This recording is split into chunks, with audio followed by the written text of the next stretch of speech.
Suck a look at you. You're listening to the Jersey Tuck Podcast.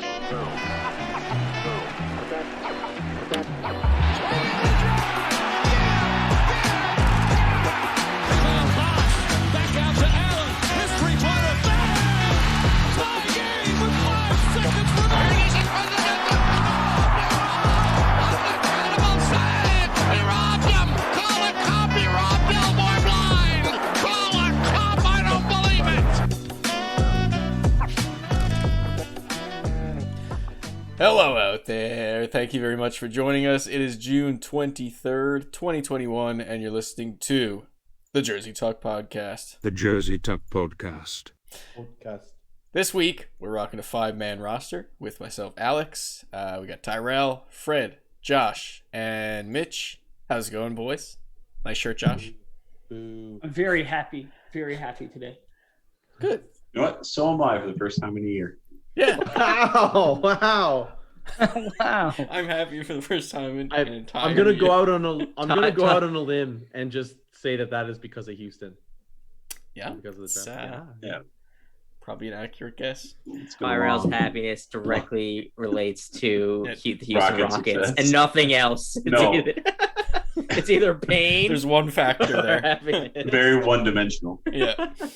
Just won $1 million, but how are the Rockets? Thank you for following on Spotify, liking on Facebook, subbing on YouTube, and watching live on Twitch because we are live on Twitch. Oh yeah! We got a good show today, action-packed. We're going to talk some draft lottery. We got Steamy Stat, Body Count, Prediction Pints, and even the return of the Nasty or Nice segment. A little quick version of that segment, but I guess we'll start the show off by diving right into the most recent topic, I guess you could say, which would be the NBA draft lottery that happened last night. And it ended up with a positive result for us as Houston Rockets fans and Raptors fans. But also on the top 4, we had Detroit, and I gotta be honest, it's escaping me right now who the last one was. Who was in the number 3 spot? Cleveland. Okay. So for the most part, it seems to be pretty there's a consensus that Cade Cunningham will probably be picked over number 1. But there's a case to be made that the draft is pretty deep this year. Those top 4 are very talented. And there's a case to be made that he might actually not go first overall, but that's what people are thinking for the most part that the Pistons are going to go with. Rockets have number 2. Like I said, Cleveland has number 3, and the Raptors have number 4. So any thoughts, any initial thoughts on it, besides the stress that it involved for me and you, Tyrell? Just happy we got the pick. Yeah. Honestly, and OKC can wait another year to use their 18 first overall picks, their first round picks. We got another one. Yeah, they did, but they didn't get ours, so that's good. There you go. I'm thinking like 1 to 4 though. Those top 4 guys, like there's a case to be made across the board that any one of them could go number 1, depending on how Detroit wants to draft. Cade's obviously the most all-around talent, but Detroit, I find, is a lot like Houston. They have like a star power forward and a lot of young guards they're kind of high on when Killian Hayes comes back and stuff. Right. So there's a case to be made that like if they want to go, Evan Mobley number 1, there's a chance they're high on him too. And they compare him with what's his name, Jeremiah Grant, the same we would with Christian Wood. Yeah. Yeah. So what do we got? If we're talking about the top 4 projected, we got Jalen Suggs, and as you said, we also had Evan Mobley and Jalen Green. So I think when it comes to the last 3, excluding Cade Cunningham, people aren't exactly sure where those guys will drop. It's pretty interchangeable. Yeah. And to be honest with you, like the Athletic did a mock draft and they didn't even take at the number 4 pick any of them. Like they actually like they had Scotty Barnes Okay. Yeah. sneak into the top 4. Scotty. The top Scotty 10 is just so talented Scotty this year Barnes. that like you just don't know. Like I watched, like, I read so many articles, and every article had a different player at number 2, 3, 4, 5, like all the way across the board. That's good stuff. Where's Scotty Barnes from? He play Buckmaster? I think For sure. Buckmaster. For sure. Definitely. Yeah. I know Scotty. What? No one knows Scotty. Making it to the association. Everyone seems to think Evan Mobley has the most upside, though. He's like 7-footer. Yeah. With like a 7'5" wingspan or 7'4" wingspan. That's ridiculous. The couple of mock drafts I was seeing, and I'm not sure if it was the beat writer that you mentioned in pre-show, Tyrell. They were thinking that Mobley might go first, but I'm not sure. He definitely has the most upside. It's just, do you want to wait? Yeah. You want to wait years for your 7-footer to develop? Maybe. They thought that with Kristaps Porzingis. Look how that turned out. Then they thought that with Ayton, and look how that turned out. It turned out the opposite. Yeah. Great. But So this is definitely not a draft where it's 100% like who the first is. no, absolutely not. I don't think so. Those make it so fun. And another thing is too, that Jalen Green, I think is the most intriguing prospect. I'd honestly like Houston pick him at number 2, who's available. That's Now, that's the Athletic. That's who they say Houston would take. right. Yeah, like he played in the G League. He opted for the G League instead of the NCAA. Yep. Before the season started, there was a lot of mock drafts who picked him number 1. Mm-hmm. So my thing is, like, with the difference between, he was playing like grown ass men in the G League compared to Kay Cunningham and all these guys playing kids, their age. And this guy was averaging 18 points a game. Like, at one point, he was matching up with Kevin Porter Jr. from the Houston Rockets right now, and like going toe to toe with him. Mm-hmm. So, like, this dude's a flat out scorer. Like, 18 in the G League, I think like 5 and 5 across the board or something like that. And it's kind of said too that he probably has the best athleticism. Yes, that's what Like I'm hearing he's- consistently from Green as well. Mm-hmm. He's like an explosive scorer, very athletic. It's like the most kind of surefire to translate to the NBA. Yeah. Like he's got that. Wherever Mobley is just kind of like, he's like the most upside maybe, but that's all he is right now, is upside.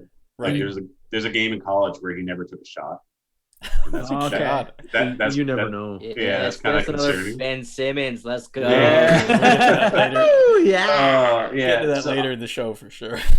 Honestly, Chaos. if Cade's off the board, I think Houston should draft Jalen Green, and I think he'll still be available. But if Toronto has Suggs available at number 4, that should be I'd take him. surefire. But Absolutely. we watched a bit of the March Madness too. Like, clearly that guy can hit an important shot, and he's still pretty young, right? If you got that confidence, man, it could develop.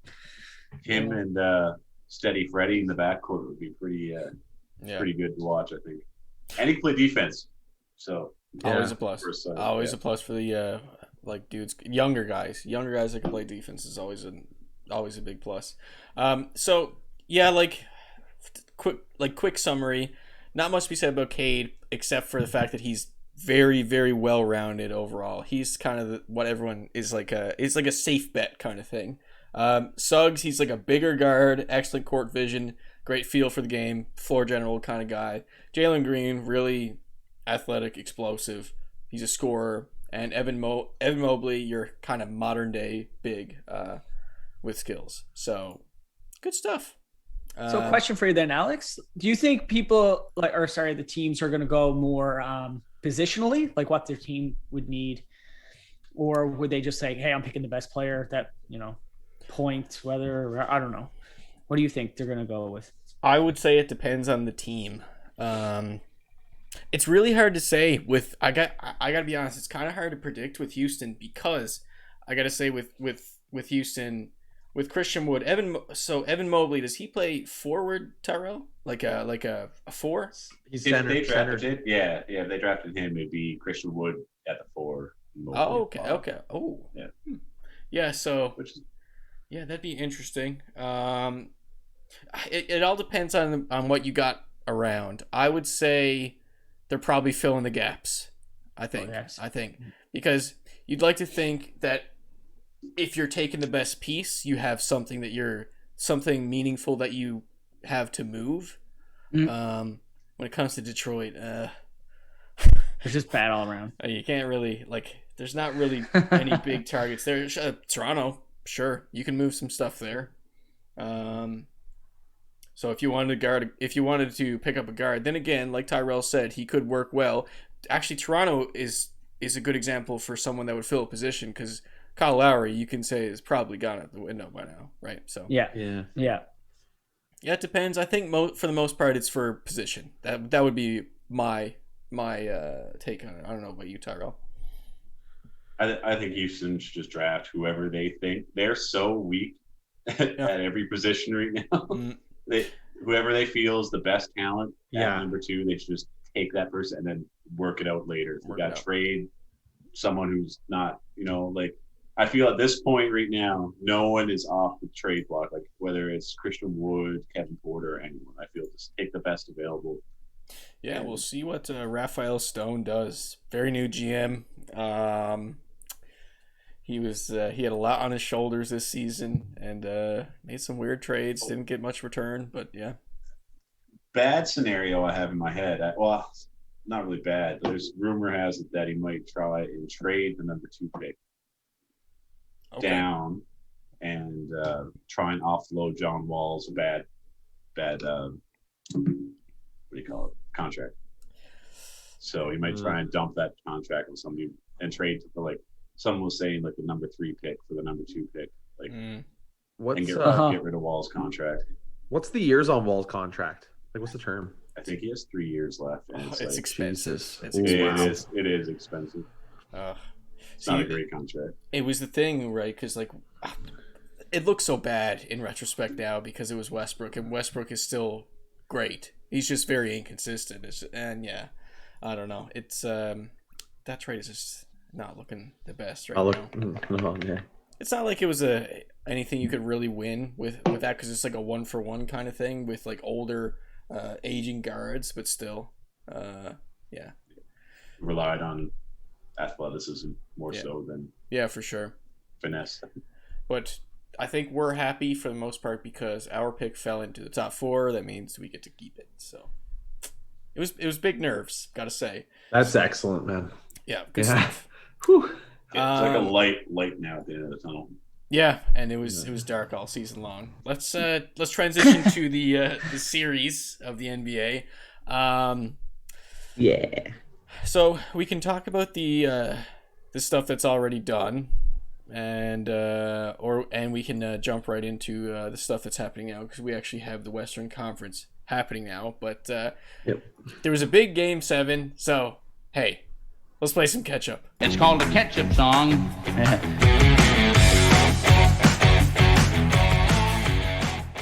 Hold on, man. We're gonna play catch up on the Nets Bucks because what a game! Holy crap, what a game! I gotta start off by including everything. I'm gonna stop downplaying the Bucks and the Clippers right now. I'm done with that because it doesn't do anyone any favors. Doesn't make anyone look smart because they're proving everyone wrong, and it's good. It's good stuff. So, did any of you guys watch the game? I know the highlights were everywhere, and everyone saw the big plays for sure. So I'm guessing you guys at least saw some of it. I saw the highlights. Yeah. So essentially, it came down to the wire, all the way down to the fourth quarter. There were some lead changes.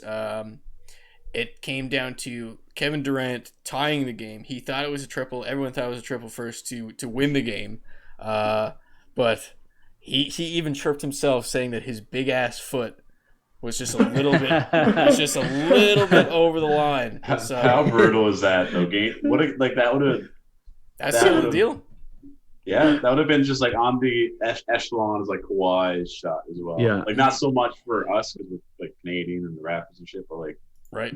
It would have been on the same level. I think. Oh man, Was that the quote? Did he say like my big ass foot? It was big ass foot. I don't know exactly what it was, but if my big ass foot wasn't over the line or something like that. But yeah, it was just the slightest little bit, and you hate to see it because that would have won it. But here, KD, he has the record now for the most points in a Game 7 ever, and I believe Wow. that total was 48. Good stuff. There was an overtime, but still. It's really unfortunate. Like they were billed as pretty much locks to win this year. Like everyone was like, Oh the my Nets are God, gonna win yeah. it. And The then Nets now are gonna win it. ravaged Man. by injuries. Yeah. And even with like playoff KD, like he just can't do it though, like by himself. Oh, that Oh. OT was hard to watch, man. Oh man. I gotta say, slowly but surely, I think Kevin Durant is gaining my respect back as a player. That move to the Warriors was a humongous hit to his reputation, and it's going to be for the rest of his career and whatever. But like his ability to like take over a game is like unparalleled in the league. Yeah. I really think it is. Like no one can do that like Kevin Durant at this point. Not one person in the league can score like he does on a consistent basis and like with confidence. He's incredible. Like the clutch shots that went down in the fourth were something else. It was clutch shot after clutch shot, like difficult shots too, well defended shots. It was just great. It was a great game overall. Great series, honestly. Yeah, it was, and I know for a fact, I'm sure some of us did on the pod when we were talking about it, but like I counted the Bucks out like after 2 games. Me too. Because they were not looking good at all. Chris Middleton was looking like garbage, and he had a bounce back series. Had made some huge shots. Did some nice defense.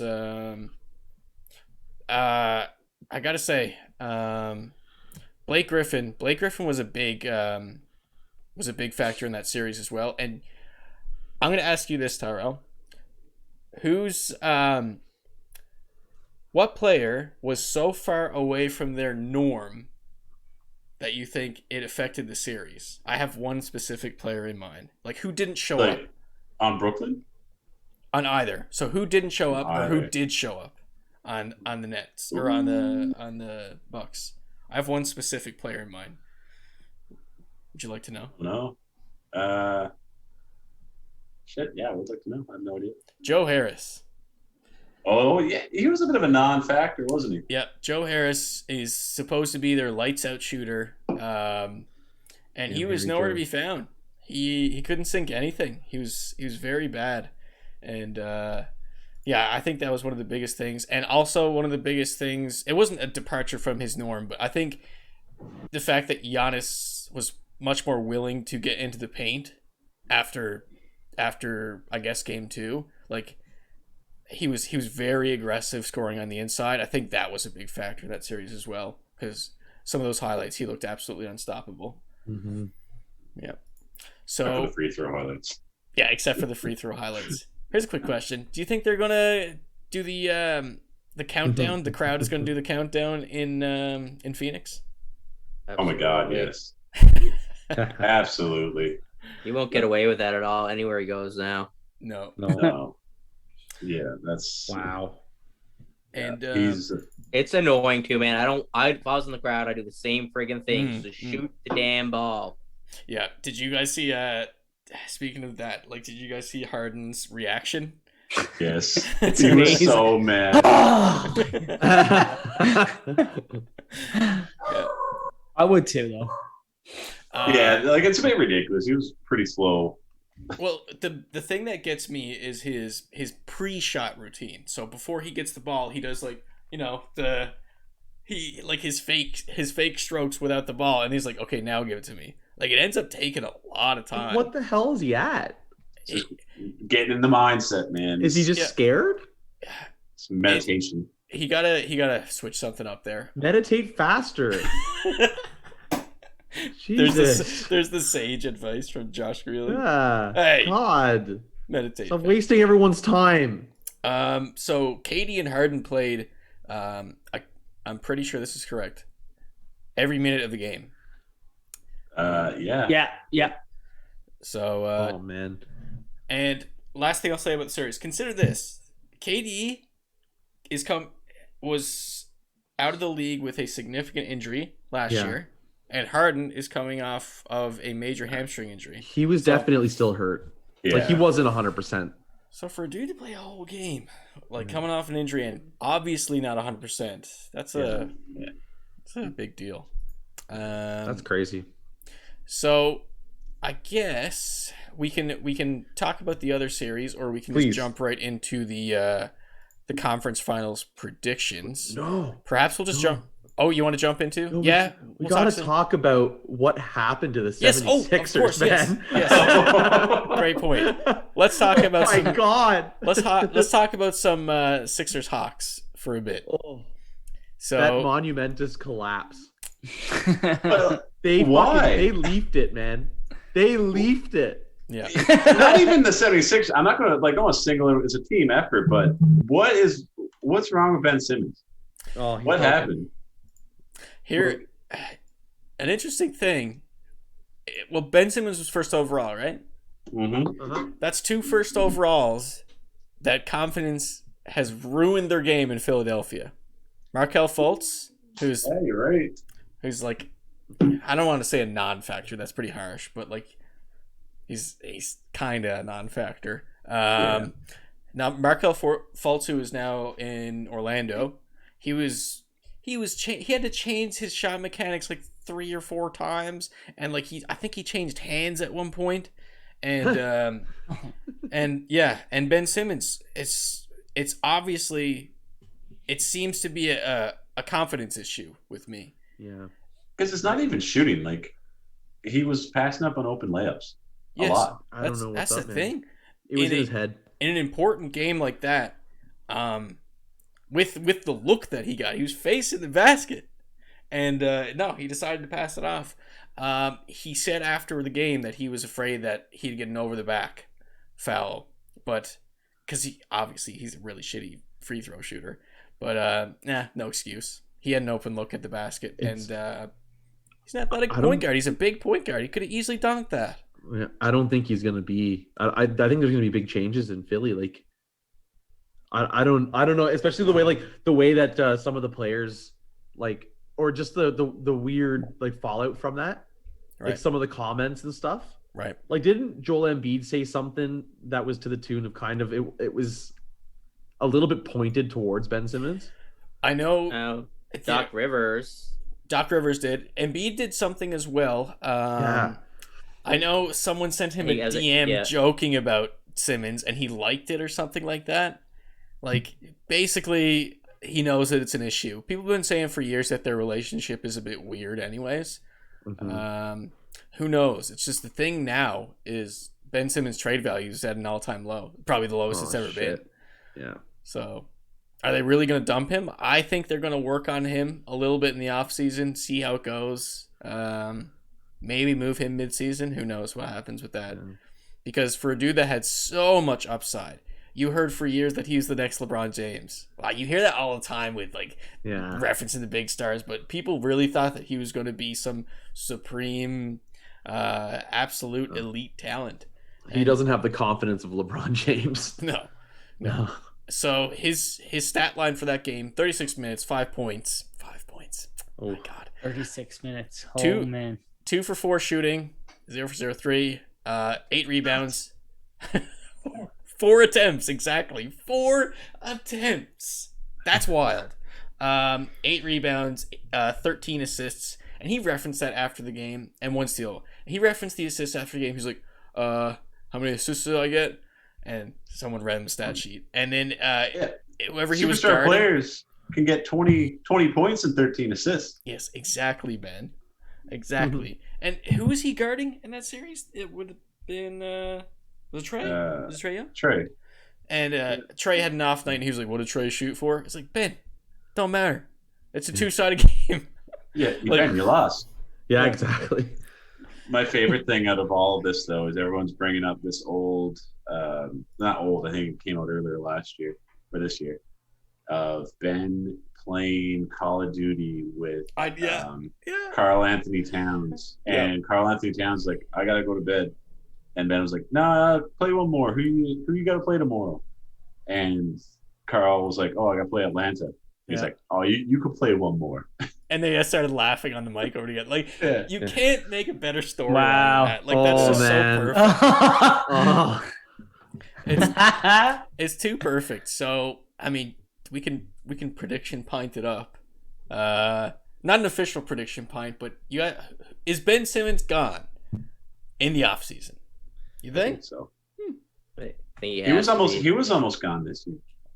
Yeah, Almost. that's true. That's true. I forgot about that, Tyrell, to be honest. And as a Rockets fan, it's funny because that was part of it. But they basically said to him, "You're probably going to go." Yep. And they had to kind of rebuild that relationship. So yeah, that's a good point. Philly fans are ruthless. I don't think they're gonna forgive him. Yeah. No, They won't forget. He's gone. that's what it is. I don't think that's reparable. I don't think he'll be gone this summer, but they're going to work on him, try and get him a jump shot, and then before the trade deadline next year, Right. he's for sure gone. After they got a nice little record, then he's back to his sort of his norm, whatever that is, or maybe even a bit better. Who knows? Who knows? And as I mentioned off pod, you're gonna see it 100%. It's like little clips from the gym. It's like, look at Ben, he's shooting 3 for 3 from deep. It's like, no, I don't care. Show it to me in a game. Show it to me in a game. I don't give a shit. There's no stress in practice. We're not talking practice. Yeah.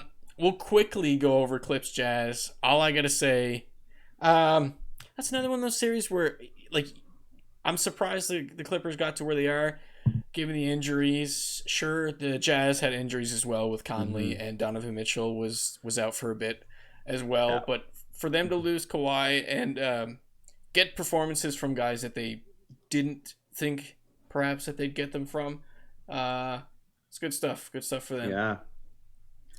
But now they're facing the Suns. The unstoppable. The light. unstoppable. So, shall we go to the Suns Clip series? So that's the only one that's been played so far. We've yet to see the Hawks Bucks, and perhaps we'll save that for next week. We won't break it out. We won't break it down. We'll talk about it once it actually happens. We'll go Suns Clippers there now. So have any of you guys watched any of those games or seen the highlights? I haven't caught the full games, but Bits and pieces. I Right. missed the top highlight last night because what was the shot? but oh man, once Chris Paul comes, I'm excited to have Chris Paul back. Good chance he might be back for Game 3. Yep, that's what they're saying. So, and if he comes back and Kawhi is still out, like they're in tough, man. Right? No, it's game over. Like DeAndre Ayton is a beast. Feeling it. Like Chris Paul, I think really unlocked Ayton's potential. I think he played a large part in him, getting to the point he's at now. Because Ayton first overall. he was first overall with Trae Young at 3, or Luka at 3, and Trae Young at 4. Right. That draft, so everyone was like, "Oh, DeAndre Ayton's a bust." Right. Could have had Luka. Mm. Could have had Trae. Mhm. But I appreciate a big man he's like a class. He doesn't really like stretch the floor a whole lot, and I appreciate a big man just kind of playing the old school dunking game sort of. He got a nice touch around the rim too. So it's really good to see. He came up huge in that second game, and I guess that's the major one that we'll break down. By the way, Suns have won 9 straight games. Yeah. So Yeah. that's something. It was just really good playoff basketball. The second game in particular. Suns in 4. You know who the Suns' leading scorer was? Campaign. Now, Really? on this Feel good story. podcast, I don't know if we're big Campaign fans because of the whole Jokic deal. Because on last week's pod, he was making a big old flop, which eventually led to Jokic getting tossed. But like Tyrell said, it's a good feel-good story because he was out of the league. 2 years ago? A year ago? 2 years. He was out of the league for 2 years. Yeah. So he was playing in China and he back in the league and doing very well. it's probably the whole Chris Paul influence that has, upped his game. Not like got it to where it should be per se, but it's good to see him succeed. He had a hell of a game. Patrick Beverley got his first start in like over a week, so he played a good game as well. He busted open Devin Booker's nose with his dome. It wasn't your classic Patrick Beverley like roughhousing play, but there was blood involved. It's very reminiscent of when Steve Nash broke his nose in the same. Yeah. Yes, that's what the comparison is. Someone there on the sidelines too was wearing a shirt with Steve Nash's face. Oh no way! Oh yeah, from that game and stuff like that. It was very weird timing. I would love to see a Phoenix Suns Atlanta matchup in the finals. Wouldn't that be excellent? How unpredicted would that matchup be? No one in their right mind would be like, yeah, Phoenix and Atlanta going to the finals this year.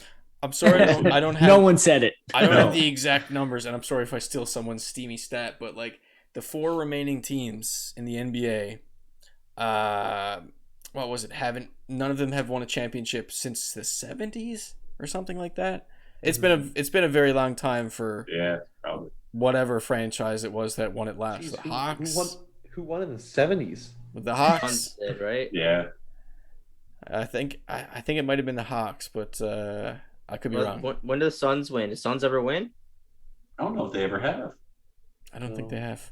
Okay, so some reason I thought they did like way back, but yeah, Milwaukee in the 70s maybe. Right. Well. Yeah. Did they there win you with Kareem? I think they did. That's 50 years ago now. Yeah. Should we branch off into the Suns and 4 guy? I know he's a topic. Yeah, we can. That's what I was go alluding into that. But before, I just want to say that the two things to like break down the last bit of basketball. Paul George clunked 2 free throws with less than 10 on the clock, and DeAndre Ayton caught an alley-oop from an inbounds play to win the game with 0.9 on the clock. So cool stuff. Let's jump to Suns and 4, dude. Anyone want to give us a rundown of what happened? I can if no one knows. I'm pretty sure the gist of it is I think it was 2 Nuggets fans were harassing him, and I think they initiated the fight. He bet the shit out of 2 of them. He ended it. And then there's a clip. There's a clip of him, hat off, hair all disheveled, and he's looking. Someone's filming him, and all you hear is he has his 4 fingers up. He's like, Suns and 4. And so obviously, as people know at this point, that happened. So that dude is history now, and he's gone completely viral. Just the thing is now it's getting out of hand. With what? Oh, his virality. Well, the problem is it's pretty much so like the Suns from their Instagram account and Twitter account posted things out because another violent outbreak from the first game against the Clippers happened, and they're like, we expect our fans to uphold respect and blah blah blah and act accordingly. And everyone's like, yeah, that's fine and dandy, but you probably shouldn't have made a martyr out of the guy who literally beat the shit out of a fan and like gave him like courtside tickets and all this stuff and everything like that. You know what I mean? Like, you literally rewarded that behavior. No, it's true. What do you expect? You pretty much promoted it and pushed it. It's true. I mean, sure, you could say that he was defending himself and all that, but the fact that Devin Booker hit him up, and actually, I think he tweeted after that, and he was like, "Get me this dude's information." Like, not anyone in particular. He was like, I need to know this dude's info. So he gave him a signed jersey and courtside tickets for beating the shit out of a Nuggets fan. Yeah. Oh my, wild stuff. And yet, like Mitch said, they made a big deal out of him. Made him kind of a hero for a violent act. They made him a celebrity. Yeah. Yeah. They could have came out with something just to say they don't condone that kind of. I mean, it's just dumb. Usually that shit that even if you are on the other end, you get kicked out of the stadium for it. You're not supposed to be fighting each other, stuff like that. I mean, if there's enough people around, if one person's the attacker, and you're not trying to be a part of it, people are going to hold them back or push them back, stuff like that. Yeah. Right. I don't know. I mean, I think that was a two-way street, that fight was, but I mean, you made him a poster boy, and now you rewarded him for it. You don't think people are going to try and say, oh, maybe I can get something out of this now. It feeds into it. Yeah. Yeah, it's true. Drunk fans are dangerous. Exactly what you said, Mitch. Like, that's all it's going to be going through. Probably not so much Suns fans' head. It's the other side of things. They're gonna want to make their own meme out of it. Yeah. And I guarantee you, almost every time, like 95% of the time, if you're an away fan, like if you're an away fan at the home team's building, you're not starting shit because you're completely outnumbered. You're usually not saying anything, especially if you lose. You're not saying anything. You're just kind of sitting there in shame. Right. It's usually the drunk home team fans heckling you and picking at you. And we saw that at the Colorado Vegas thing. The two Colorado fans sitting there just kind of bummed out. Flag, the Vegas fans steal their flag. Then other guys like sucker punch him as he's running up after Buddy to get it back. I mean, that bullshit, was man. If you want to be that guy, shameful. man. And if I was there, if I was if I was at a Colorado game, and I was and I saw Colorado fans doing it the Vegas Knights, and I think I'd literally punch and sucker punch the Colorado fan doing it to the Vegas fan. Like that's shit I don't want to see. Like I'd Spartan kick Buddy back down the stairs. right on the ice. Like no, or like clothesline him. It's like he's running. He's like, I got your flag. Just clothesline him out of nowhere. Yeah. Like it's shit I don't want to see. It's so stupid and childish. No, and that was an elimination game too, wasn't it, Mitch? Yeah, that was the game they were going to eliminate it. Like, why pour salt on someone's wound like that? Like, I don't know. You gotta man. be a complete prick. See, Vegas fans right now are still a bit too spoiled. Yeah. And they kind of got that mantra about them too. Like their Twitter account is fucking brutal to listen to as well. They're getting a nice slice of humble pie right now. Yeah, I mean they start booing the Knights last night at certain points. Oh, it's wow. like that's funny. Like, guys, like seriously, wow, you went. What was the final score? What 3-1? 4-1. 4-1. Yeah, it was empty netter. Yeah. I mean, are you kidding me? Like, you really don't know what losing is. So I saw ask Josh. I saw a lot of exactly. I was gonna say I saw a lot of Leafs fans that just saw like that. They were booing like the Knights. The Knights fans were booing their power play, and like all these fans just be like, "Oh, that's cute." Yeah. You guys new here? Before we completely jump into the hockey, let's just skip this little segment over with where we're on the topic. Let's jump into the nasty or nice of the week. Is it nasty? Or is it nice? Love the music. All right, so this addition to the segment is stupid. I love the confidence. So where were we talking about the Suns and 4 guy? There was someone outside of the Phoenix Stadium handing out these custom shirts with him on it. I guess whatever artist made them, whatever company made them. His cousin. Totally. So you actually saw them a lot on the broadcast when they were panning out. So there must have been a lot handed out. What are you guys' thoughts on these things? Not fucking stupid, man. It's nasty. Yeah. It is That's nasty.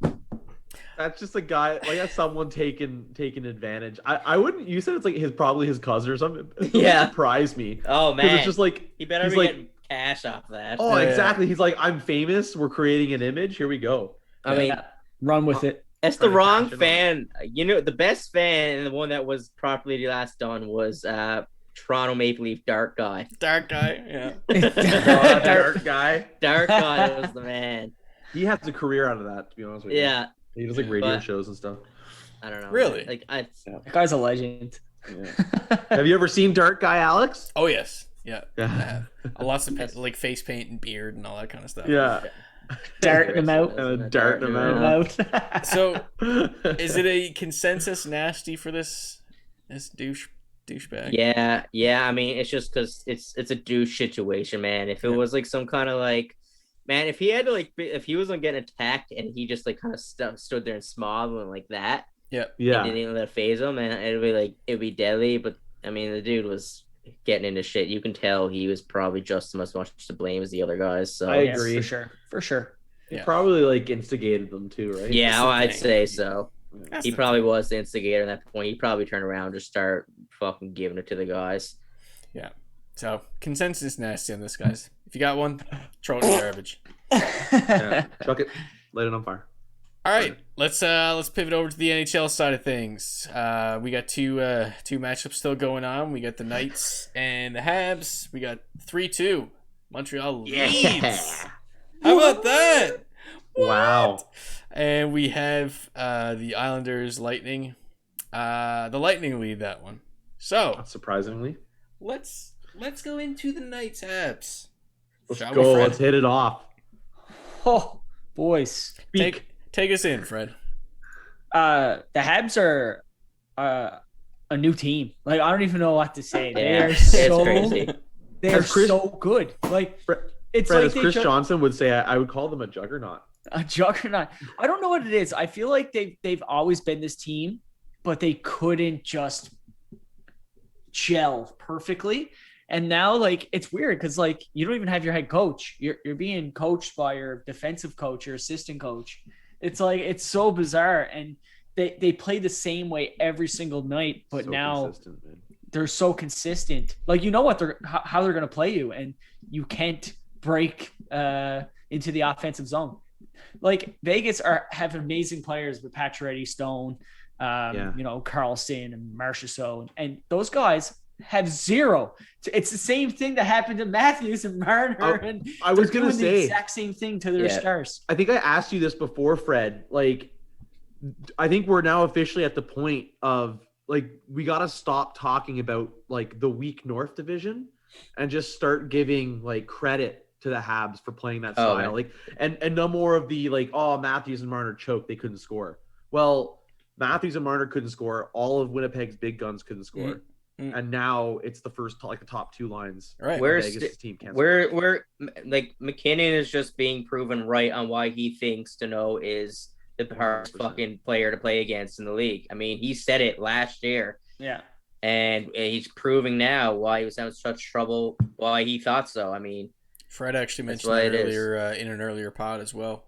Like, he's kind of like remember we compared it to Drew Holiday. It's like the player's idea of the best defender to go against. yeah, like Deneau don't put up points, but I mean that doesn't matter. I mean, if you're shutting down, star forwards. I mean, you're as if not more effective sometimes. So it's, I don't know, man. The way it is too now, Vegas is so, like, they're gonna shut down. So what Vegas did against Colorado is the Stevenson, Pacioretty, Stone line. They put up some points. They didn't put up massive points, but they were doing more of a shutdown role against the McKinnon top line, and then the Marchessault, Tuck, all those guys, they were doing the scoring work. Mm-hmm. But now what's happening is I don't know. It's almost like the Pacioretty, Stone line are being shut down, but I think they're, like, consensusly shutting down all the way through. Like, Montreal shutting them down all the way through their lineup. Like, what's the strategy for Vegas? Who do you shut down on Montreal? Well, that's the thing. Like, so spread they out. have such a spread out, like, depth scoring, like, opportunistic lineup. Like, every line just can get you at any time. It's like I don't know. It's like, okay, do we, like, Corey Perry is on a hot streak? Like, do we really we can't put our best guys trying to shut down a fourth line? You know what I mean? Yeah. And then those guys are potting in big goals, and Suzuki and Cole Caulfield are just connecting and speeding out. They're beating them with their speed, and then are they still playing Fred Anderson with Byron? Yeah. Anderson's fire. Yeah, that's terrifying too. The speed. That's like, you turn it over, and then those two guys on a rush, you're not catching them. Yeah. No. And Byron already has 2 breakaway goals. Josh Anderson, 3 in the series too, or in the playoffs. Unbelievable. Josh Anderson's starting to figure out his game too, where he's truly power forwarding it now. Like, I found he was peeling off too much. Now he's actually driving it to the net. Yeah.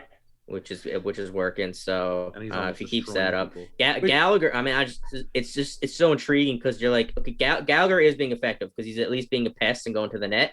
But you think about what he's done in his past, like he could be like the top point getter on that team with ability, but he's not putting up points. It's like, imagine if he was going. And then I think about Tatar the last couple seasons before this season he was playing. It's like, imagine if he was in their lineup going. It's like this team would be like not only shutting you down defensively, but then they'd be lighting you up too.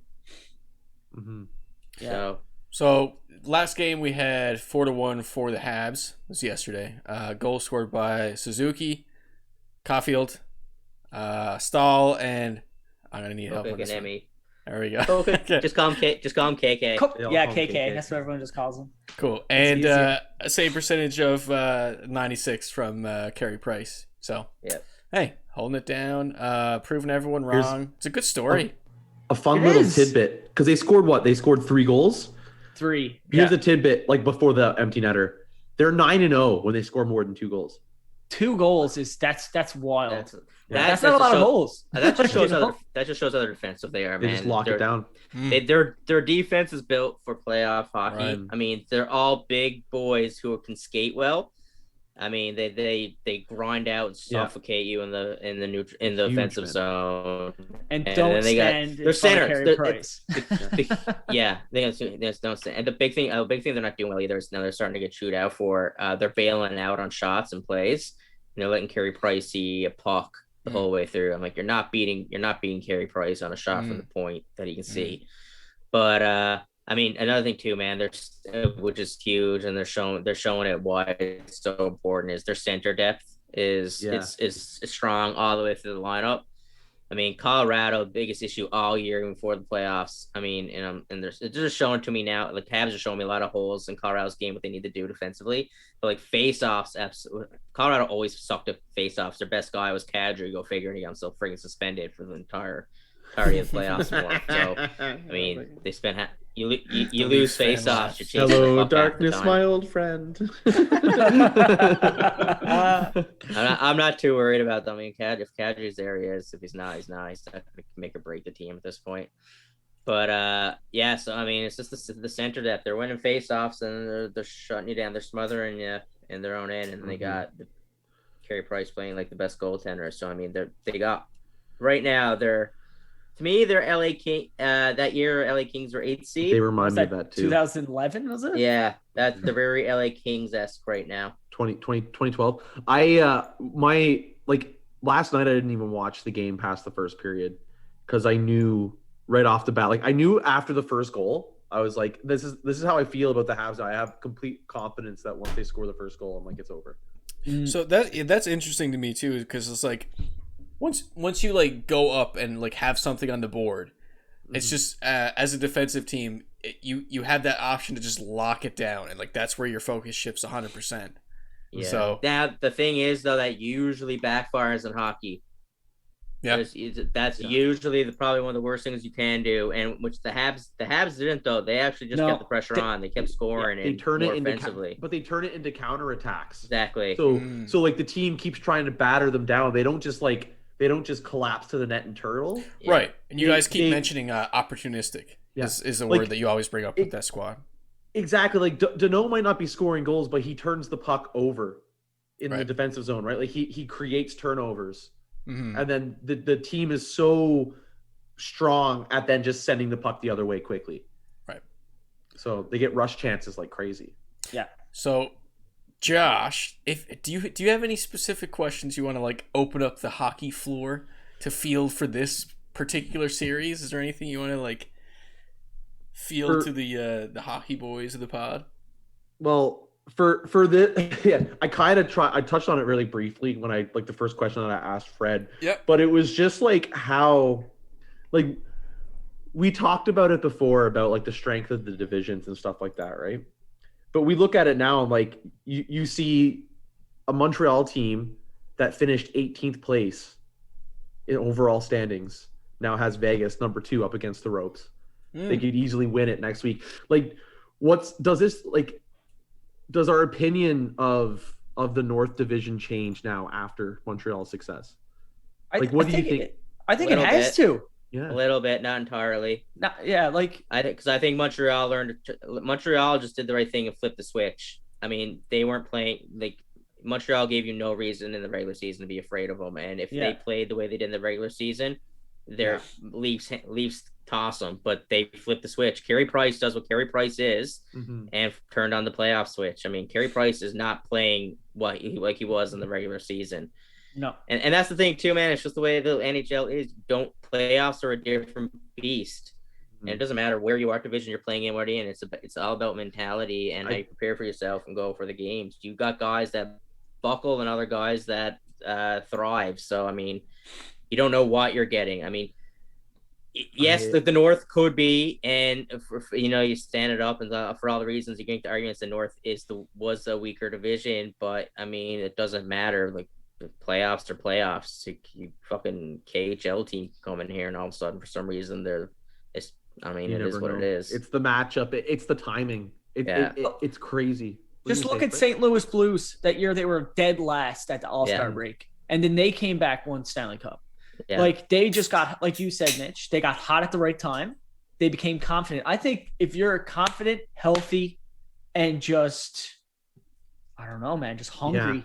That's the key. It's the confidence. Theme of the podcast. Confidence. Yeah, it's so true because we were talking about Simmons. Yeah, confidence. Yeah, it's crazy because that switch, like you said, like the St. Louis Blues, that switch flipped in January that season, right? Yeah. For this one, that switch flipped in Game 5. Yeah, they were on the ropes. Like they were not looking like that team in the first 4 games of that series against Toronto. So. It is crazy how it just happens. And then you can see it with this Montreal team.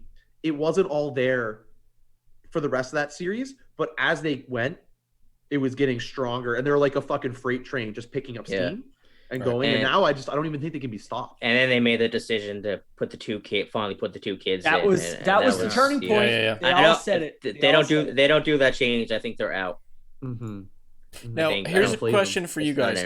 Was that an unexpected thing for them to activate Cole Caulfield in the playoffs? Do you think everyone was screaming? Twitter was like, "What are you doing?" Right. Okay. No, it was expected. Everyone thought he was going to be the starting, not sitting in the bench. Same with Coca and Emmy, man. The guys weren't. I mean, they weren't. We discussed it in our pod. Remember, we were discussing Dom Ducharme is just looking out for Bergevin's interest. Keep the veterans in. Let's just make him happy, and then whatever happens. Yeah. But then Dom was sort of just like, you know what? I'm just going to put the kids in, and then the rest is. So, I guess we'll transition off that series. I do have one more. Oh, go for it, Josh. You go for it. This one's for Mitch. So, Mitch. I know you're a gamer, and I'm just thinking out loud in your shoes right now. All right, we've done all we can do. We've done all the game planning. Maybe just fuck it.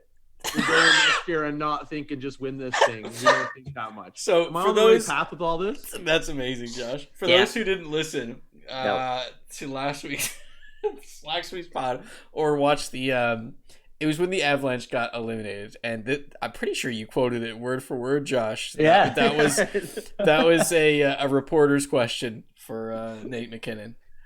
That was great. Oh, that was perfect. He recently mentioned something. I guess he was like, "This has been hard on me" or something on Twitter. Yeah. Oh wow, poor guy. Muffin. I don't know, man. He's such a weird. I don't know. Interesting. Hey, sports fans can be brutal, man. With something like that goes viral, especially when your team gets eliminated. Dater's a smart dude. He's committed, man, to that stuff. But he's an oddball at the same time, and I think he's a very emotional guy too. And one of those guys that Twitter is like his phone, his Twitter is his extension of his hands. And sometimes just just put the phone down, or just stop trying to be hip, or you know what I mean, like that. And, Oh man, if you get tied up in Twitter, it's not the place. No, you shouldn't be doing that. It's not good for you. No. Well, just look out for reporters. He'll block you for a while and all the stuff. You say one little thing he doesn't like. Just wait till reporters get into TikTok. Hey, yeah, that's when it'll all go to hell. Hey, do you want to just do an interview? It's like, you want to do a TikTok dance with me? Fuck off and get out. You want to just say fuck it and do a TikTok dance? Fuck it.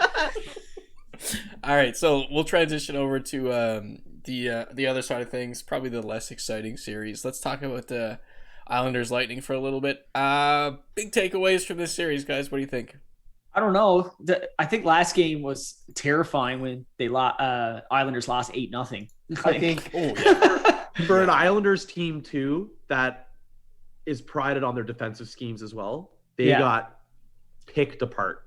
They did the same thing where they the other game where they kind of got pushed around. It wasn't that bad, but they keep fucking taking dumb penalties. Yeah. No, their D were cheating up on the play. I guess when you're trying to score like the first goal or, try to get on the board first, you take these risks, but you don't do that against Tampa. They will capitalize and destroy you. I don't know, man. The Islanders played stupid hockey. Yeah, it wasn't smart hockey at all. And then it just got out of hand where there's penalties, cross checks in the face. Well, obviously fines with Barzell. It got out of hand. They started gooning it up a bit. Yeah. I think the Islanders can rebound tonight, man. But I wouldn't be shocked if they were like, we are frigged. No, I don't think so. Trotz, I think he's such a calm and collected guy. I think he's just going to be like, guys, okay, you lost. Free throw that. Get rid of that. You pretty much your game plan's going to be, hey, guys, remember what you did last night? Don't do that. Don't do it. Don't ever do that again. I would be thoroughly surprised if the Islanders win this series. Like, I think it's pretty much 99% that Tampa can win. Sounds like something you're going to throw into one of our later segments. It is. I have a I don't want Tampa, I don't have anything against Tampa. I just don't want them succeeding with the salary cap thing they got going. Yeah. Just because it'll set a sentiment that's shit you can get away with, abuse, and it works. And obviously it would work. I mean, you got better players on your roster that you technically shouldn't be able to have, but I mean, I don't know. It's just imagine being so good you could sit your best player and still finish on top of I'll say this, guys, as we always draw comparisons between those two major sports that we always talk about. Wait, could I just say something? Oh, go for it. Yeah. I got the game here going now. Kucherov's going off the ice. No way. Yeah, I don't know. He got hurt? He walked off, but he was keeled over. Speaking into existence. No. Anyways, I was just about to say this stuff. I was just about to say the basketball gods were on our side when the Nets were bumped out of the playoffs. It's gonna be the same thing with the Lightning. Who knows? I don't know. They're not. I think Kucher's going to come back by the looks of it. It almost looks like more of a nut shot than anything. I don't know what happened, but he was kind of keeled over, and it was like a mid. He's going to get his sack massage. Yeah, but imagine, man. Please, I really need it. It's like, no. He's like, I'm not doing it, man. Get it out of here, Cooch. Get it, Cooch. I like to picture, like the muscle all the time. The muscle massagers that you see like basketball players use on their thighs. So like, oh yeah, it's like the gun almost. Put it on my sack. Gun. Put that down between my legs. See how it goes. My butthole. Right on my sack. Man, we're already going off the rails. All right. Before we go too off the rails, perhaps we'll go right into a segment. Here's the Steamy Stat. That stat is steamy. The Steamy Stat. This week's Steamy Stat honors goes to Josh. What do you got for us this week, Josh? So speaking of Tampa and my utmost confidence that they will win this series stems from Andrei Vasilevsky. Ugh. Oh yeah. I'm telling you right now, since they were swept in 2019, it was 2019, right? I think so. Yeah, 2019. We're talking 2 years ago. Yeah. So in the season since, there's only been 8 instances, 8 times where he's lost 2 games in a row. That's. You mean is that regular season and combined? Everything, regular season and playoffs. Like that's crazy. That's insane. That's insane. He's such an insane goalie, man. This season, every time like they lose a game, he bounces back and wins. That's vengeance. That's this vengeance season, as a character. This season alone, it's only happened in 3 instances during the season Do you ever see his eyes in net? They're scary. Like the fucking he literally got the crazy eyes. It's like he's not blinking. He doesn't blink. He's literally like, yeah. And it's like doing these like crazy eyes, and it's like he's staring at nothing but visualizing everything. Yeah. Ooh, yeah. He sees all. But it's this rare. He's an athletic freak because he's a big goalie, but he's like as athletic and nimble as like a smaller goalie. Yeah. Like he's like there's no other goalies that literally have a behind the back glove save as a go-to move that they confidently do because it makes sense angling wise of what way they're moving and where they're shooting. Like he did it once. It's like, oh, what a great save! And then he's done it like multiple times since, and does it so fluently. It's like he makes it look easy. He's doing it on purpose, like as if it's a normal glove save or part of his routine. He's a machine. It's nuts, and he can get laterally side to side so quick. It's nuts. Like he doesn't have to go too far, but even then, it's nuts. Yeah, so even in this calendar season, what are we at now for games played that they would have been? It would have been about 70 or 80 games, right? Including playoffs. Yeah. 3 times that he lost back 2 games in a row. One was an overtime loss. The second one was a 1-goal game. And the third one was just the end of the season. Like it was 2 games back to back end of the season. So at that point, it doesn't matter. He is yet to lose one in this playoffs back to back. So based on that statistic alone, if they lose tonight, they're winning Game 7. Yeah, that's a good point because they're always going to be the home team, right? They got the home ice. So, but even against if they lose tonight's game against if Islanders find a way, history will tell us from the past 2 years that it's pretty much 99% probably going to be Tampa. That Tampa's going to win Game 7. Ooh, it's pretty crazy. Point. Ooh, yeah. Are you making a prediction point? I'm sure. Later in the show. And if not, but it will be. But I could be their curse because as a Leafs fan, I see crazy shit happen all the time. And as it usually goes on this podcast, if we say something, it doesn't happen. Oh, I haven't fucking made a right prediction yet. I'm fucking. Guaranteed. Oh, I got the point one. I called it. Point one sucks. Stupid one. We'll get to it. That was a lazy one. We're gonna get to it. We're gonna score it, and we're gonna have all the prediction pints in the world. I gotta say one extra steamy stat. There's a streak broken for this NBA Finals. Well, no way. Well, it's already broken, even though we're not even at the finals yet. The last 14 NBA Finals have included LeBron James, Steph Curry, or Kobe Bryant. Isn't that crazy? That's nuts. 14.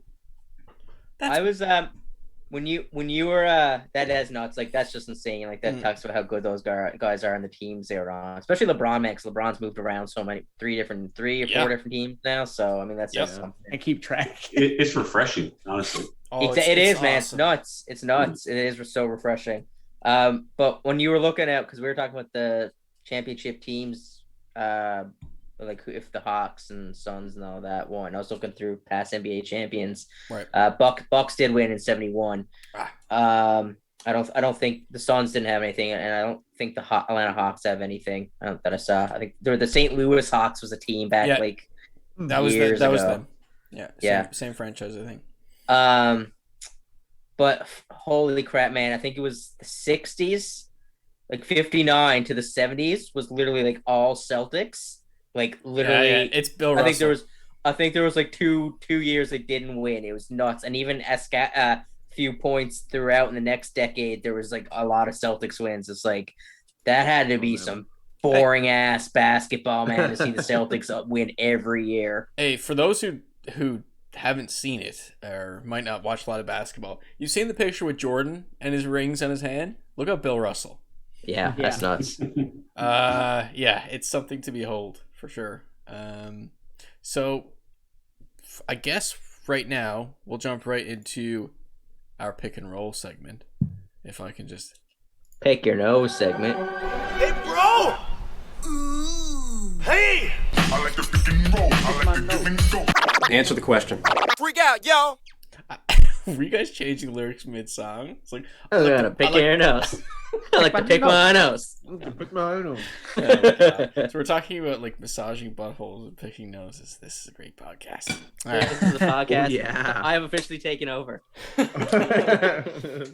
So first on the pick and roll, we'll talk about Wander Franco. There's a name for you.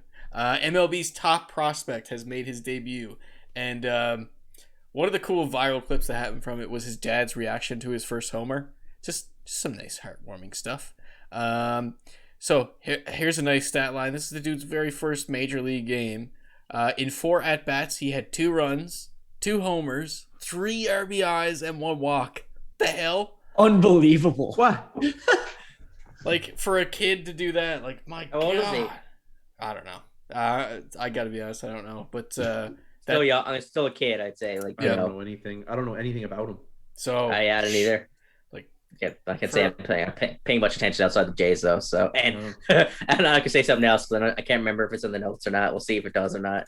but yeah, for a first stat line, that's good start, crazy start. So the NLL, the National Lacrosse League, has announced their ownership group for their Vegas franchise. It includes a good few people, but notable people in the ownership group: Wayne Gretzky, Dustin Johnson, and Steve Nash. What? That's crazy. Yeah. That makes sense now because they were showing NHL. We were showing Gretzky with the lacrosse stick, tossing, showing lacrosse stuff like that. I didn't realize that. I never heard that news. That's a sick ownership group, dude. Yeah, that ownership group was crazy. Yeah, so big money. I just remembered actually while I was saying this. Dustin Johnson is married to Wayne Gretzky's daughter, right? Yeah, Paulina. Yeah. Oh yeah. So yeah, Dustin Johnson, for those who don't know, professional golfer, and and Steve Nash is basketball legend. Canadian connection. Yeah. That's a crazy cool ownership group. I really hope that they can make some movement there. Obviously Vegas seems to be a gold mine for expansion right now. That's the hot spot, and people think the NBA are probably going to follow suit there as well. Oh man, it's just a matter of time. You'd be stupid not to, I think, at this point. One thing I'll say, speaking to the viral clip, all I can think about is the previous pod. Man, Wayne Gretzky's really skilled with that lacrosse stick, and he's what, like 60? Like early 60s? Yeah. And all I can think about is like one of the earlier pods where it's like, we're gonna throw it to Wayne. It's like, Wayne, what's your advice? Just do what I do. And the guy could do everything. Like, he got, I guess you call it a handle with a lacrosse stick. Yeah, it's those guys, man. It's nuts when you see him play other sports. It's like Crosby Crosby was I think at the Pittsburgh years ago had him at the batting practice at the Pirates Stadium, and he hit a fucking home run. Yeah. Oh wow. It was a toss pitch, from the mound with like the batting break, but he nailed it out of the park. Yeah, and it's just like he's just swinging dingers. Yeah, like it's those guys that are multi-athletes, and that dude's being drafted in multiple leagues. Yeah, and stuff like that. A lot of the guys now too, especially hockey players, their coaches always recommend the guys be multi-sport athletes, right? Just so they get that coordination and everything going down. Makes sense. And hey, before we move away from this topic, for those who haven't caught a game of NLL in their life, it's tricky. It's hard to catch a game because it's not really televised that often, but it's fun stuff. It's fun stuff. Oh, it's really fun. Yeah, I think that'd be so cool, man. Dope if we had like a lacrosse here, like same thing with the Growlers. Oh yeah, lacrosse would be fun. Except the fights are almost like too much though, because it's literally just it's a fight. It's a fist. It's like a fist fight down in George Street. It does because the guys got full on balance. They're literally just squaring on each other. They're literally brawling. You drop your gloves and you could just fight fully, your feet set. So it's violent for sure. It's nuts. And they're not, and it's not like they're boxing or MMA trained. They're literally just like, they do hockey fights, but they're planted. So they're just bam, bam, bam. They're just walking around doing murder death kills. Yeah. Yeah, you got some real tough blue collar dudes in that league. Like, and then they go to work the rest of the week. Yeah. They go like on some construction site the rest of the week. Yeah. We already talked about the Suns and 4 guy. We're not gonna give him any more shine on this pick and roll. Hell with that guy. This is a weird one. Anderson Silva famed all-time great MMA fighter, gets in a boxing match with Julio Cesar Chavez Jr., known, I guess, I don't know, padded rich kid. Had an okay boxing career, very long boxing career, never lived up to the hype. He got a W. Anderson Silva got. Hey, this is still weird boxing. Every bit of boxing we've talked about on this podcast so far, it's a bit shameful, but has been wonky and not like, you know, your one day we'll get a big Actual fight that we talk boxing. about again. So we'll. I think the next one. Once that Fury Wilder.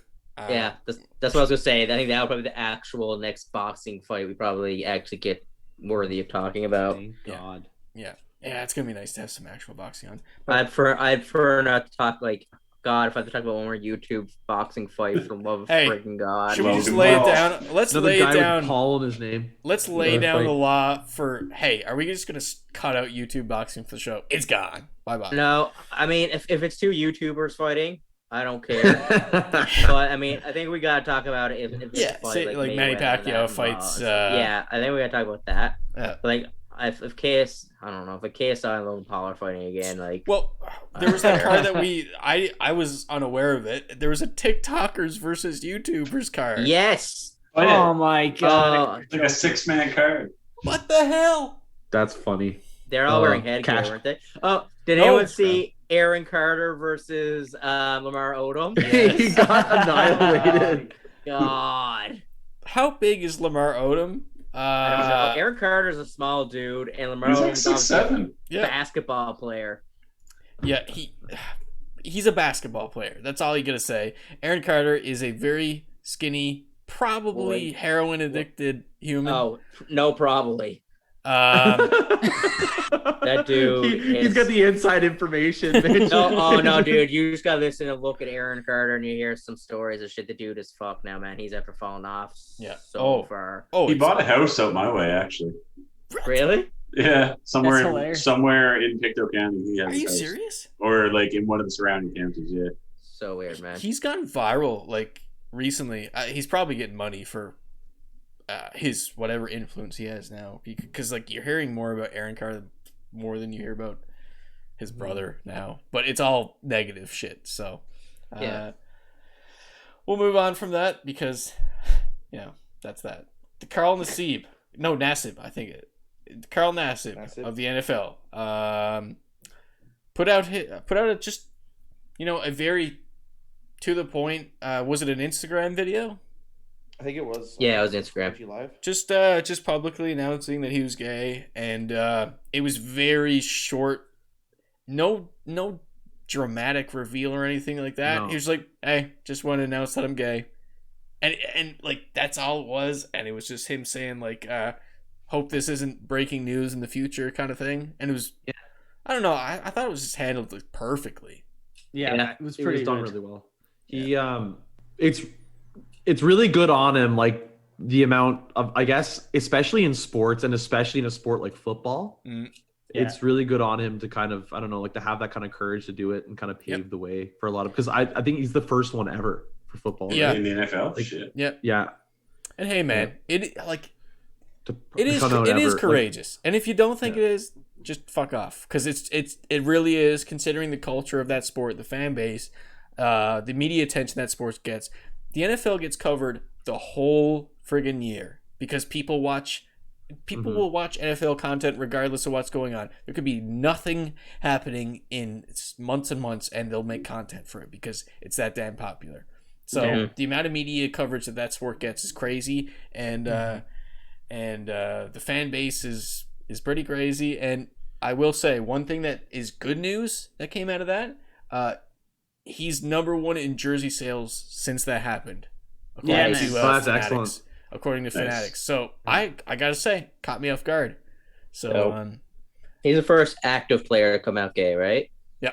Who was that guy? Do you remember? CFL, I think. Mitch. What?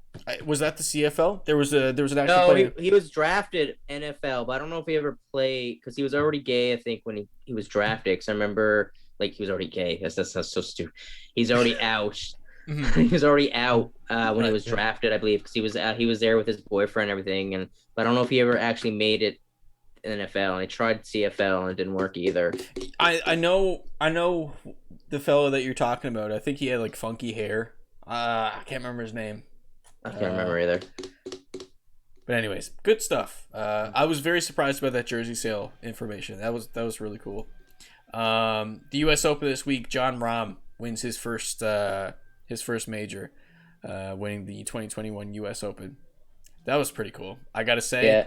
And honestly, go ahead, Mitch. I was gonna say a lot of people are saying it was pretty much, it was common. Like he was the kind of guy that was rolling, and he was pretty much destined, like not destined, but yeah. I mean he was gonna be due. Coming. Yeah, he was. You could just see him. His trajectory. There's more championships in his future, I believe. Didn't we just talk about him too, like just losing out on one? Wasn't it Jon Rahm? He lost out because of COVID protocol. Yep. Yes, yeah. I was going to bring that up. I think it was the tournament prior. I think it was the. Yeah, he was up 6 strokes. He was up 6 strokes. Yeah, man. That's right. Yeah, he was in the Memorial Tournament. I think literally the week prior, he was up 6 strokes, like Fred said, and got pulled as a leader. That's So good. what a good story. It's good. I think he's an vaxxer or some shit though. Which no, he got vaxxed. He got vaxxed. Oh, did he? Okay, but it was late. There was a presser about it, and they're like, "Why are you so late getting vaxxed, especially as a pro athlete and stuff like that?" He said it honestly wasn't on his mind, but he's after getting vaxxed since. So, and honestly, one of the bigger stories from that tournament, Bryson DeChambeau, his breakdown on the back nine, and we've talked about DeChambeau on the pod before. DeChambeau. Exactly, the DeChambeau, big old doucher. Shot 44 on the back nine. At one point, he had a quad bogey, so he did. Really, really bad stuff. And he was the defending champ of that tournament. So, yeah, not a good look. Defending champ anymore. I'll read a little clip from the press conference when someone asked him about his breakdown. He said, "I didn't get off the rails at all. It's golf. People will say I did this or did that, and it's just golf. I've had plenty of times where I hit it worse than today, and I won.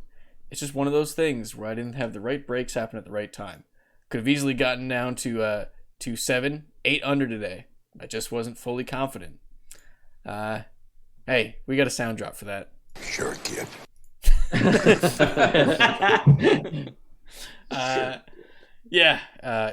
Good to see him fail. Good to see Jon Rahm. Good to see him fail. Oh god, sad. So nonchalant. Before we get to the last little bit of the pick and roll, we'll bust out this week's body count segment. Body count. So actually, on this week for body count, we have finally a hit from the NHL. We have Braden McNabb leveling Nick Suzuki with an open ice hit in Friday's game. Take a little listen here. Right side of the net, they hand it off. 6 different Golden Knights with 2 shots in that opening period. Josh Anderson had 2 and a huge hit there on Suzuki by Braden McNabb. Whoever went after McNabb. Yeah, so you don't hear the hit on this. You hear the crowd big reaction, but it was that's a the huge worst open thing ice hit. About the difference between NBA and NHL players, especially when it's like a national broadcast.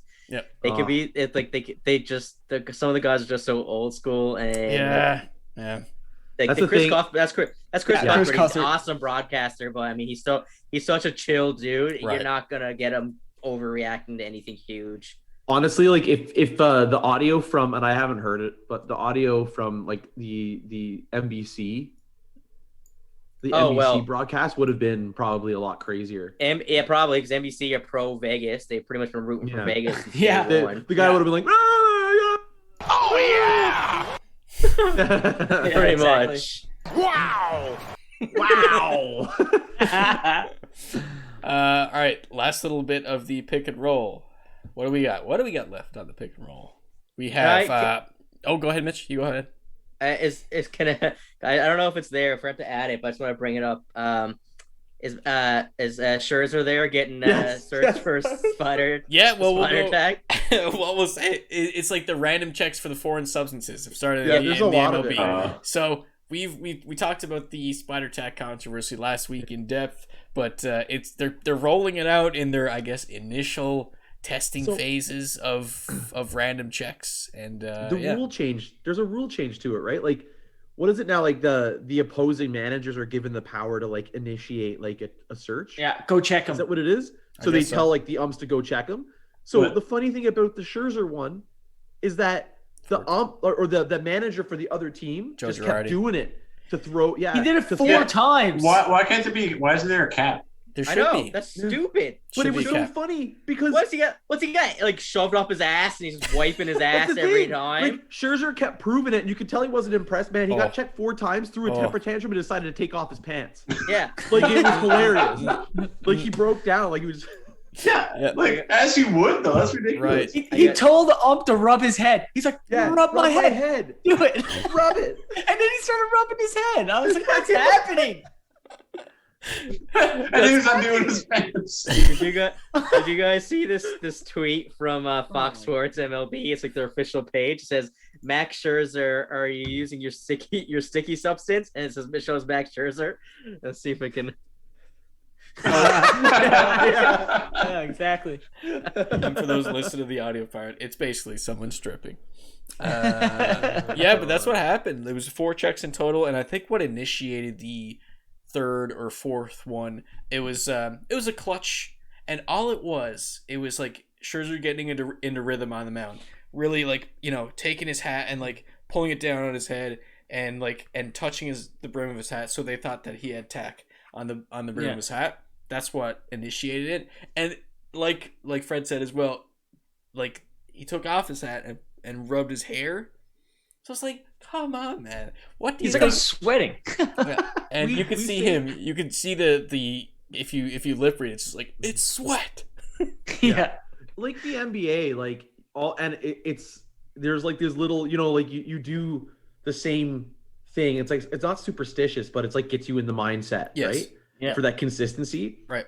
So maybe he just touches the brim of his hat, mm-hmm. but that's fine. But I honestly think Gilardi was just trying to get him off of his game. Yeah, because he was pitching well. So he was pitching excellently. Yeah. You'd hate to see them exploit that for some kind of garbage like that. Like, I mean, I'm glad they can do it because and baseball games aren't long enough. So just something to slow it down even more. Yeah, let's make it longer. Make it a whole day. I was always, I'm really happy that it's longer. Half the time you're at a game, you don't even watch it. You just get hammered. Yeah, you're just drinking and talking to people. That's playing like rock, paper, scissors and shit on your phone. Oh, you ever see the whole stuff now where it's like people fans out that are in the back, the far outfield, and they're like just like shouting stuff at like the guys, just like right hand ass. Left hand boobs, and then like the catcher will just like throw their hand up, and they're like, There's a reason why tobacco was a thing in baseball. It's because dudes in the outfield get so damn bored. They're like, oh, God. Yeah, they're just smoking. So 2 final things. Smoking darts. 2 final things of the pick and roll. Offensive rule change is probably coming to the NBA. They're reviewing the rules there now. It's something that's been prevalent for the past couple of seasons, and it's overdue. Trae Young, I think. Oh yeah. I think he was one of the guys who really asked the New York mayor. You're gonna call it the Harden exactly rule, eh? It's gonna be called the Harden or the Trae rule. I think it's gonna be the Trae. I think the Trae. Yeah. Okay. Harden doesn't really jump. I think they're really cracking down on like. Steph Curry did a lot too. Yeah.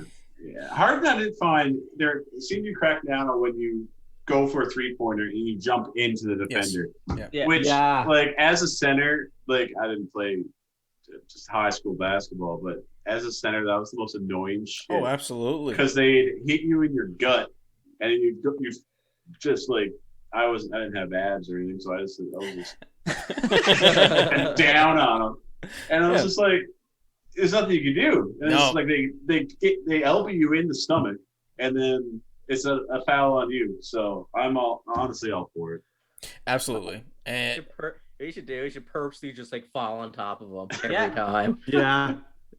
But then you get flagrant because then you're like in their space when they're trying to come down off the shot.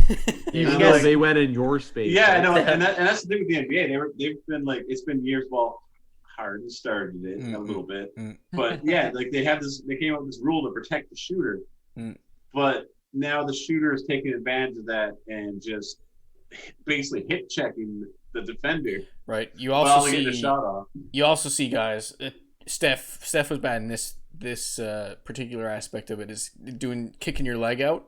Yeah. To make contact, like that's like that's just a far cry. It's like for like interfering with a shot to go out and like kick your defender. It's like, oh, he got in my way. Gotta love the old like kick your leg out and hit the defender in the nuts too. Yeah, exactly. Yeah. So I hope that comes to. It'd be nice if they got that done in the off season, but I somehow doubt it. But at least they're working on it. Last thing on the pick and roll, we got Klay Thompson throwing up an Instagram shot of him getting some reps in on the court. The caption was, "I still have a really long way to go, but my goodness, it felt so dang good to get up and down and see the ball go through the net. Can't wait to burn them down next year. Big milestone for me this week." So, gotta say, as a Rockets fan, don't like the Warriors, but really, really good to see Klay Thompson back on the court because he's an incredible player. Ooh.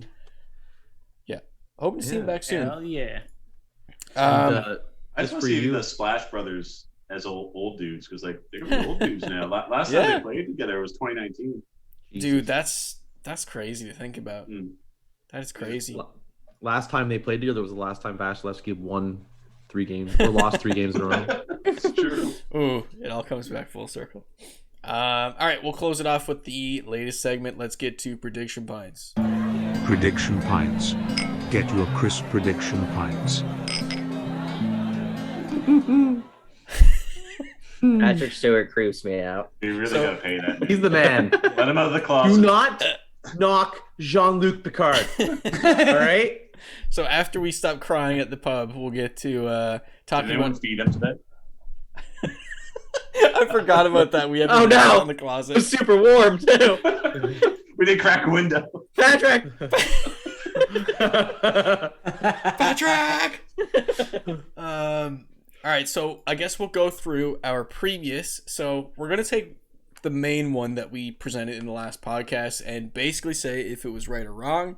If you got it right, you get a pint. If you don't, you don't.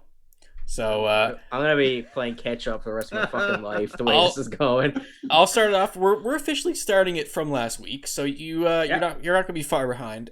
With me, my prediction was I can't quite remember which game it was, but I said Paul George was gonna have a really ho hum game and not perform to expectations. I said he was going to shoot in the range of 17 to 20. Pretty sure he ended up with like 34 or something like that. So no pint for me this week. What was yours, Fred? Braden Point will score 5 goals in the series against the Islanders. Mitch shaking his head on the video. And he did it. He just scored again. He scored again. Yeah. He's at 9 in a row. Yeah. All right, so Fred, I guess, gets the first official prediction pint. We did it like on the pod prior, but like it was very. We didn't know what we were doing. So Fred, for your next prediction pint, are you going to predict that he's going to break the record? No. He's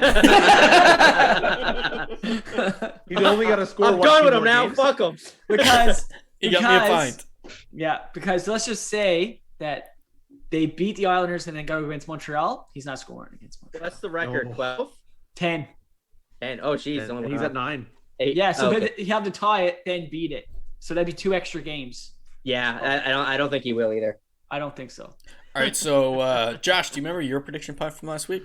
Oh, mine. I remember mine. I have it. I remember right mine. I said that the Vegas and Montreal series would be over in 5. It did not end in 5 games. No, it because did not. it is now going to a 6th game.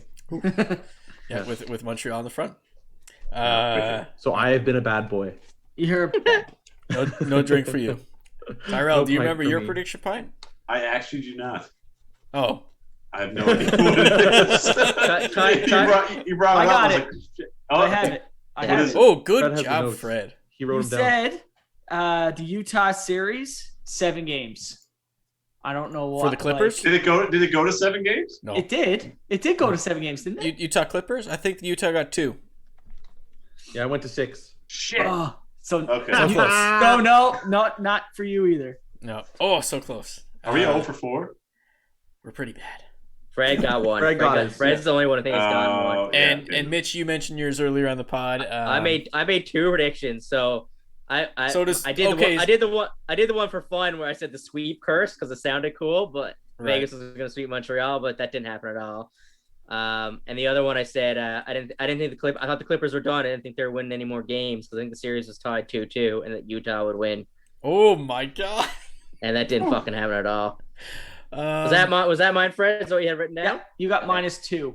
Yeah, that sounds about right. Big props, Fred. Big props for being the record keeper. And if we're going back even further off the unofficial, when we were really starting to scratch, I said Nets were winning it all. So Yeah, you did. You did say that. So I'm like really fucking. All right, I'm giving you far -3. Fuck that. I'm giving you -3 now. behind. You made your decision. All right, I so thought I got one right a long time ago. well, we had one prior to this one, and I know I got that one wrong as well. But we'll start the official scoring for this week. But does anyone want to get us started with a prediction pint for this week? Does anyone have anything in mind that they want to go to for any sport? Don't matter. Probably going to be the NHL and NBA. I don't know if mine. I want to say that the Stanley Cup final is going to be Tampa and Montreal. Ooh. It's not that far fetched because just because I said it on a previous podcast, I'm not going to change it, but I'll say Islanders and Vegas. But I mean, that last time I literally made those the 2 predictions. The night of the podcast, that same night, they were both fucking defeated. Broke. So Tampa's winning tonight, and Habs will win tomorrow night. So let's make sure with the pints, we'll have it like something that'll happen for next pod. Okay. So I have to think of a new one then. Yeah, I'm trying to think of a new one too. I'm gonna say for me, I'll start it off. I'll just say Chris Paul comes back for Game 3. Okay. But no, that's not worthy enough. So I'm going to say he's going to score over 11 assists. Ooh. Okay. I'm gonna say Suns win in 5. Okay. Suns win in 5. Okay.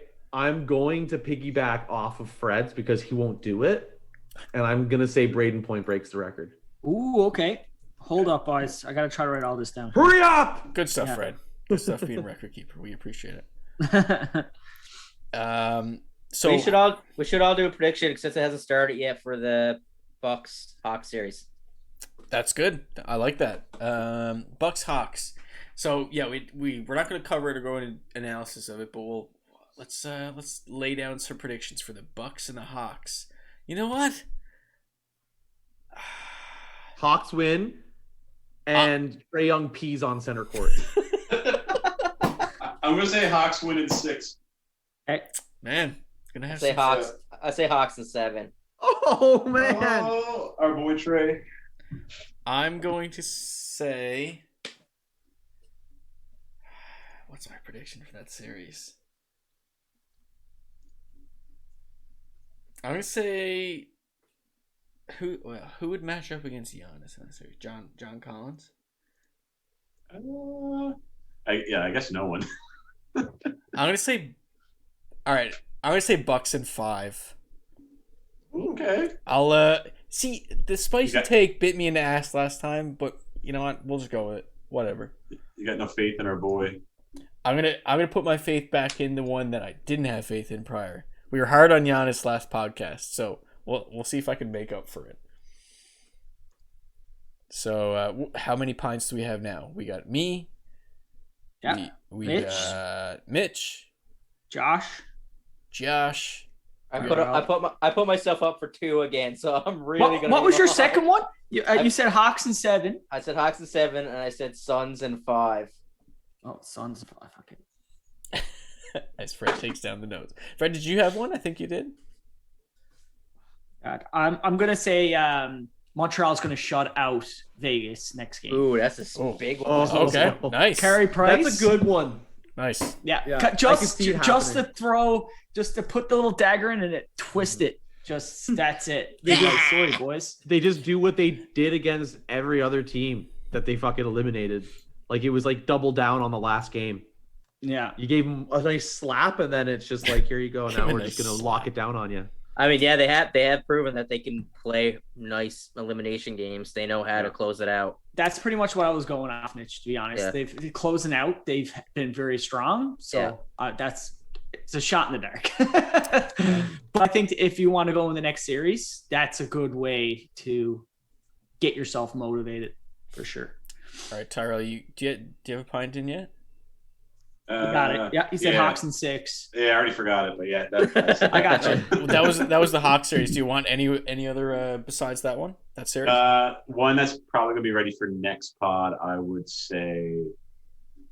say because it's on my first pro line ever. Hawks win game 1. Nice. But Gianna scores above 33 points. Over 32? 33. Okay. In game 1? In game 1. I like that one. You know what? I have one. Oh, this is getting. There's a lot of pints coming out here, guys. You're gonna drink all of these in the next pod. This is a joke. This is a joke one a little bit, but just based on fucking past history of every series that the Habs have played so far, that in game 1, Braden Point's going to be injured. Oh. Jeez. Oh my God. That's dark. Well, this just took a full 180. Toronto series, Tavares, game 1, gone. Bodyguard. Yeah. Toronto series, Tavares knocked out. Bam. Scheifele out in game 1, Winnipeg series. I think it was in game 1 too, right? Yeah, it was. And then in game 1 of Vegas, Chandler Stevenson, first line center, gone. You're now, right. Braden Point. Oof. So you're going with the first line center curse. It's pretty much. I tried the sweep curse and that backfired right away. So you can try the first line center curse. Well, honestly, if this one backfires, then sorry, Fred, you'll have to deal with it. Now Kucherov is hurt. Kucherov did just get hurt and hasn't returned yet. So he hasn't. He tried to hit Barzal and I think it backfired and he rolled the shoulder or something like that by the sounds of it. Oh boy, he's gonna get that pop back and he's gonna play. All right. So all right. Good for you. At least we got this segment somewhat figured out now. So next week we'll do some more scoring of the prediction pints and see check the standings again. As always, thank you very much for following on Spotify, liking on Facebook, subbing on YouTube, watching us live on Twitch. Maybe sending in a tweet every now and then. Who knows? Will that happen again? Who knows? We'll be back. We'll see the results for the prediction pints. Anyone have any closing words this week? As per usual, I have to poop. Go Habs, go! Oh. Boo. Boo. All right. See you next week. Bye.